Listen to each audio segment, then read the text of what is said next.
आलमी मीडिया जो ऑलरेडी बड़ा क्रिटिकली हमारे अदील हमारे साथ ही मौजूद रहेगा। लियाकत अली चट्टा साहब ने क्या कहा है अपने नाज़रीन को पहले वो सुना देते हैं।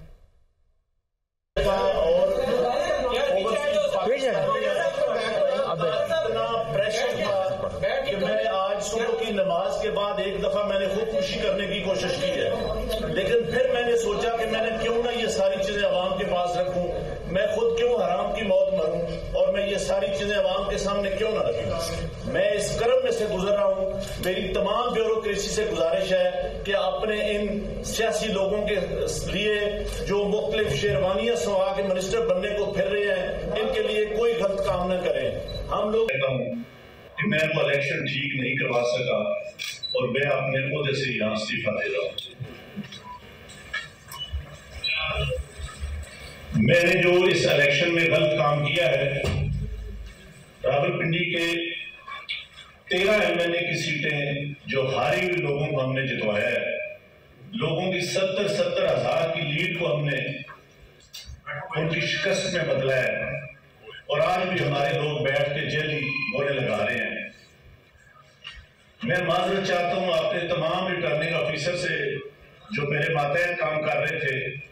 जो बेचारे रो रहे थे जब मैं उनको कह रहा था कि आप ये काम गलत काम करें और वो नहीं करना चाह रहे थे।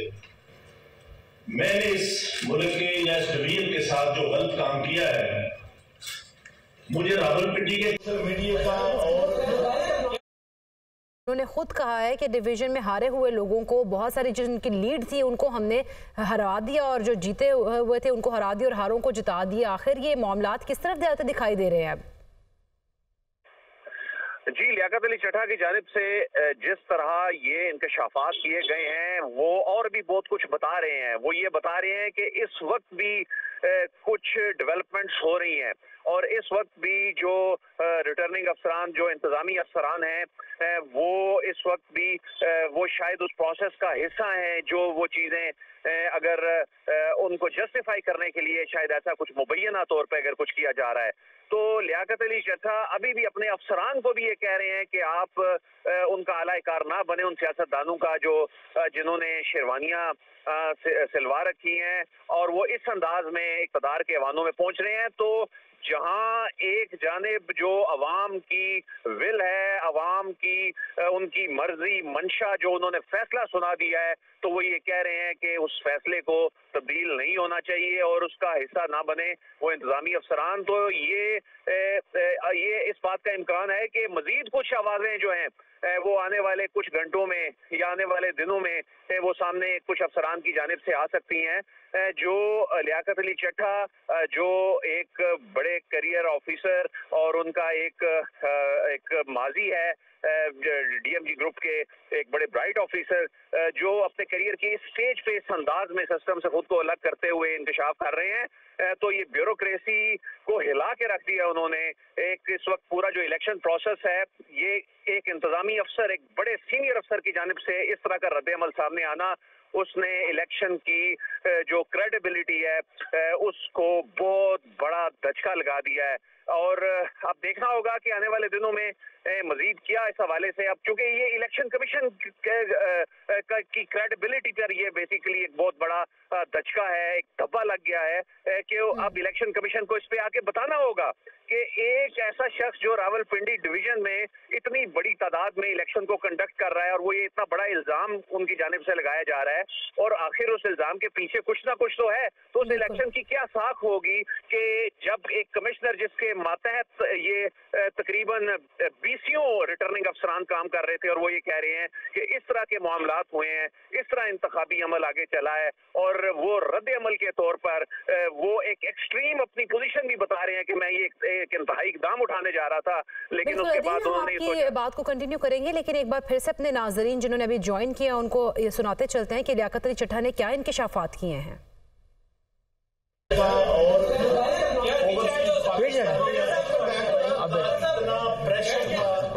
मैंने आज सुबह की नमाज के बाद एक दफा मैंने खुदकुशी करने की कोशिश की है, लेकिन फिर मैंने सोचा कि मैंने क्यों ना ये सारी चीजें अवाम के पास रखूं, मैं खुद क्यों हराम की मौत मरूं और मैं ये सारी चीजें अवाम के सामने क्यों ना रखूं। मैं इस कर्म में से गुजर रहा हूं। मेरी तमाम ब्यूरोक्रेसी से गुजारिश है कि अपने इन सियासी लोगों के लिए जो मुख्तलिफ शेरवानियां सवा के मिनिस्टर बनने को फिर रहे हैं, इनके लिए कोई गलत काम न करें। हम लोग ये काम बता देता हूं कि मैं वो इलेक्शन ठीक नहीं करवा सका और मैं अपने ओहदे से यहां इस्तीफा दे रहा हूं। मैंने जो इस इलेक्शन में गलत काम किया है, रावलपिंडी के 13 एमएलए की सीटें जो हारी हुई लोगों को हमने जितवाया है, लोगों की 70-70 हजार की लीड को हमने उनकी शिकस्त में बदला है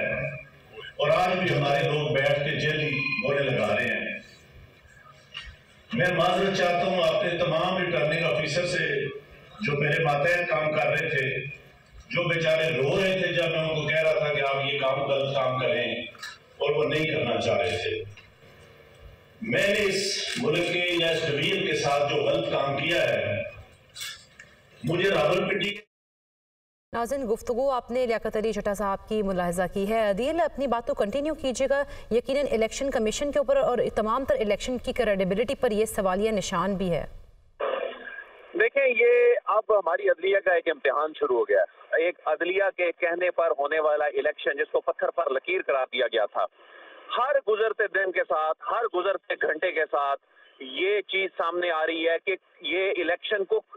यानी जो जमातें हुकूमत बनाने जा रही हैं वो भी शफाफ नहीं कह रही। तो ऐसी सूरत हाल में ये अदलिया एक ऐसे वक्त में जब अब से 1-2 रोज बाद इस मामले को टेकअप कर चुकी हैं, ऑलरेडी एक पिटिशन जो है उसको वो टेकअप कर चुकी हैं, अगरचे उसका स्कोप बहुत वसी है और उसमें एक एक्सट्रीम पोजीशन पे जाना एक मुल्क के लिए बड़ा इम्तिहान है जिसमें इंतखाबात को कलअदम करार देने की इस्तदा की गई है। लेकिन ये अदलिया का इस हद तक इम्तिहान जरूर है कि जो आपके इनिशिएटिव पर ये इलेक्शन कमीशन ऑफ पाकिस्तान की जो आईनी जिम्मेदारी बनती थी, उसने इस हद तक तो जिम्मेदारी पूरी की कि इलेक्शन करवा दी है, लेकिन इस अंदाज में इलेक्शन करवा दिए कि उसने पूरे मुल्क को कियास में और एक सियासी इंतशार की जानिब ले जाने में कोई कसर नहीं छोड़ी कि जिसमें कोई हुकूमत लेने के लिए तैयार नहीं है,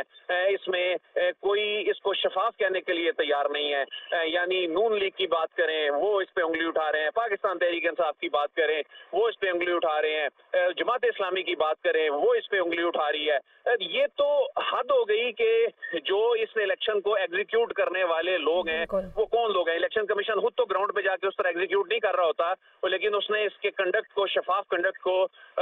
यकीनी बनाना होता है। चीफ इलेक्शन कमिश्नर जो खुद पाकिस्तान एडमिनिस्ट्रेटिव सर्विस के ऑफिसर हैं, यही लियाकत अली चट्टा अगरचे एक डिफरेंट कैपेसिटी में काम कर रहे हैं, उसी ग्रुप के ऑफिसर हैं। सारी इंतजामी मशीनरी जो नीचे असिस्टेंट कमिश्नर, डिप्टी कमिश्नर्स थे, तो ये वो लोग थे जो इलेक्शन को कंडक्ट कर रहे थे। ये जो ग्रास रूट लेवल पर ये और जो इल्जामात लग रहे हैं, सारे आरओज पर इल्जामात लग रहे हैं। इस मरतबा कोई प्रिजाइडिंग ऑफिसर्स या पोलिंग स्टेशन लेवल की शिकायत नहीं है। इस वक्त एक ही शिकायत है कि फॉर्म 47 प्रोडक्ट है रिटर्निंग अफसर के दफ्तर की, और रिटर्निंग अफसर जो हैं वो कौन लोग थे, वो यही एसी और डिप्टी कमिश्नर थे, और जिनके सरबराह जो हैं डिवीजन के सरबराह बैठ के ये कह रहे हैं कि इलेक्शन जो है ये गैर शफाफ हुए हैं। ये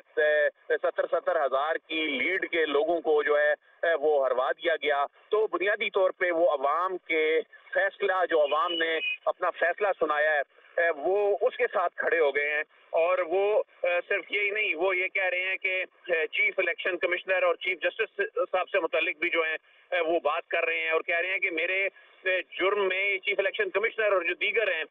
वो भी इस जुर्म में वो इल्जाम लगा रहे हैं कि शरीक हैं। और उन्होंने कहा कि वो अपने गुनाह की सरेआम माफी मांगते हैं। उन्होंने कहा कि मेरे ऊपर कोई दबाव नहीं था।